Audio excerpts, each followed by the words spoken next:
The battle between Ferrari and McLaren for third place in the Constructors' Championship is so hard to call as we head towards the end of the 2021 Formula 1 season. And these two historic teams are fighting for more than just that third place. There's a whole load of pride as well as prize money on the line. McLaren looked like they delivered a killer blow with a 1-2 on Ferrari soil in Monza, but the Scuderia have fired back since then with a substantial engine upgrade that seems to have turned the tide in their favour. We're going to rate the chances of both teams, and we want you to let us know in the comments who you think will come out on top when the checkered flag falls in Abu Dhabi.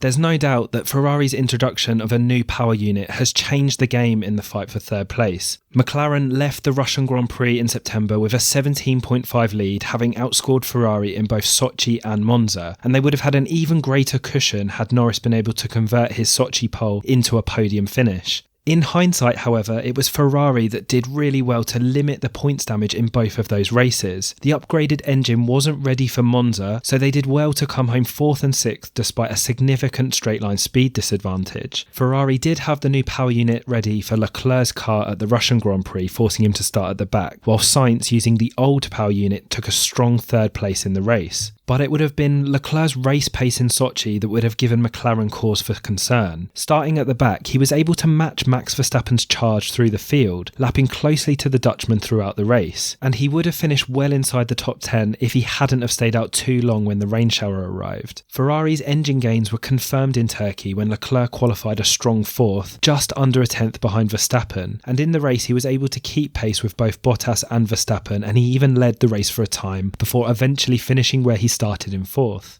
And it was at this race that Sainz also got the upgraded engine, which forced him to start at the back, but he put his new power unit to good use and carved his way through the field to finish in 8th place on a day when others struggled to make overtakes stick. With Norris only 7th and Ricciardo struggling to make his way through the field, the end result was an 8-point swing in the favour of Ferrari. This trend then continued on to Austin, with both Leclerc and Sainz able to outqualify the McLarens, but what would have been most concerning for McLaren was Ferrari's race pace. The trend earlier in the season was for the Ferrari to work better in qualifying on low fuel and for the McLaren to be faster than them in the race. This is why both Ricciardo and Norris felt they were confident of challenging the Ferraris on race day in Austin, but they ended up having no answer for Leclerc's pace in particular. Leclerc was 24 seconds up the road by the time of the checkered flag, and he was closer to Perez in front than he was to the cars behind. Sainz probably would have gone with him had he not had to start the race on the soft tyres, which severely compromised his race early on. This cut McLaren's lead down to just 3.5 points, and after the race, Ferrari boss Matteo Binotto confirmed the gains, saying that Ferrari were now a match for McLaren on the straights and in the medium and high-speed corners, where they generally had a disadvantage earlier in the season. It seems like Ferrari now have a package that can be strong anywhere, whilst earlier in the season they were forced to compromise their setup due to their top speed limitations. McLaren had a clear advantage in terms of straight-line speed earlier in the year, while Ferrari were stronger in the slow-speed corners, such as at Monaco and through the castle section in Baku. The Ferrari has also proven to be far more drivable, which goes some way to explaining why Daniel Ricciardo took so long to adapt to the McLaren, and why Sainz has been able to match Leclerc closely for much of the season. What will be most frustrating for McLaren is that they brought upgrades earlier in the year to help them win this battle for third in the Constructors' Championship, whilst Ferrari admitted to switching their attention to the 2022 rule change much earlier.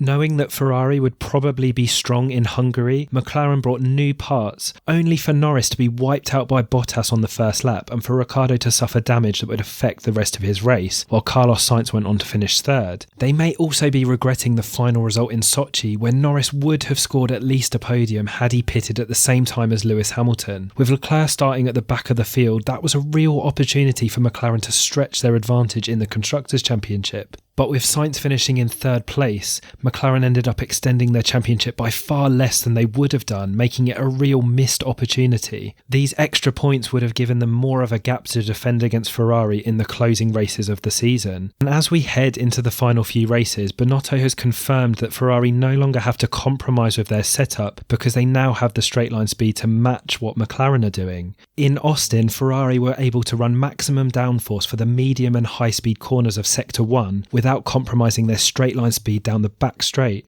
And it's thanks to results like Leclerc's second place in Silverstone and Sainz's podium from 15th on the grid in Hungary that they've been able to keep themselves in this battle despite having a speed disadvantage to McLaren on several occasions. And it's so hard to tell as these two teams have been so close on performance through the season, but recent form may give us an idea about which of them is going to be faster at the remaining circuits this year.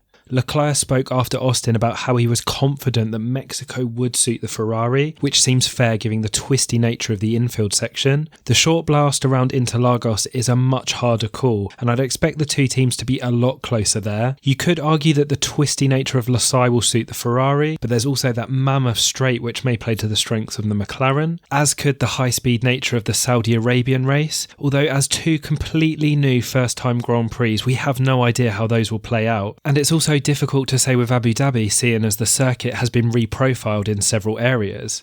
These two teams have been so evenly matched all season long, and I think it's going to come down to a couple of things on who wins this one. Reliability could play a part, with Mercedes in particular struggling with a few issues at the moment, and of course it's going to be about which driver pairing can deliver the best results and get the most out of the package in the remaining races. The Ferrari pair have in general been much more closely matched on track and in the standings, whilst for McLaren, Norris has scored the lion's share of the points. It could be that we look back at the end of the season and say that the time that it took Daniel Ricciardo to get up to speed in that McLaren is what actually cost them P3 in the Constructors' Championship. Norris showed that there was pace in that McLaren early on. He scored points in 10 races in a row from the start of the season, including 3 really strong podiums, one in Imola, one at Monaco and then one in Austria. But the worrying thing for McLaren is that Norris hasn't been able to replicate that form in the last few races. He was a really anonymous 8th place in COTA, and it was Ricciardo that was able to get the best out of the car in that race. I think it's fair to wonder if Norris may have even taken a hit in his confidence after losing out on that potential win in Sochi.